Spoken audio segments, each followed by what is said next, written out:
هذا القرآن يوحدنا لطريق الخير يوجهنا. بسم اللہ الرحمن الرحیم. حروف تہجی یعنی الفابیٹ.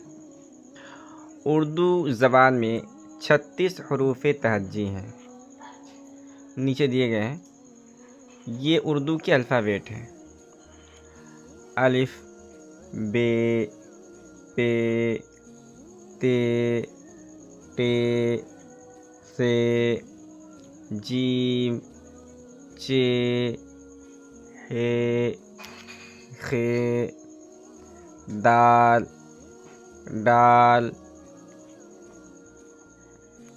زال، رے، ڑے، زے، سین، شین، صاد، ضاد، تو، زو، عین، غین،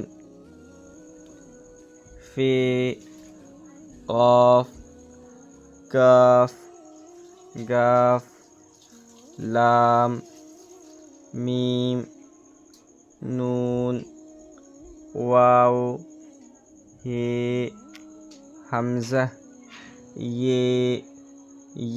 مشق: نیچے لکھے ہوئے حرفوں کو آپس میں ملا کر لکھیے. تو جیسے سین ہے اور چی ہے، دونوں کو ملائیں گے تو ہو جائے گا سچ. ہے اور جیم ہے، دونوں کو ملایا جائے گا تو بن جائے گا حج. پیشرو ہے اور کاف ہے، دونوں کو ملائیں گے تو بن جائے گا رک. خے ہے اور تو ہے، دونوں کو ملائیں گے بن جائے گا خط. پیشپو ہے اور لام ہے، دونوں کو ملائیں گے بن جائے گا پل. جیم ہے اور گاف ہے، دونوں کو ملائیں گے بن جائے گا جگ. اس کے بعد لکھا ہے خالی خانوں میں دوسرے حرف لکھ کر تصویروں کے نام پورے کیجیے. جیسے بے اور سین ہے بس. ٹے اور بے ہے ٹب بن جائے گا. نون اور لام ہے نل بن جائے گا. جیم اور اے بن جائے گا جڑ. سین اور آ بن جائے گا سر. جیم اور گا بن جائے گا جگ.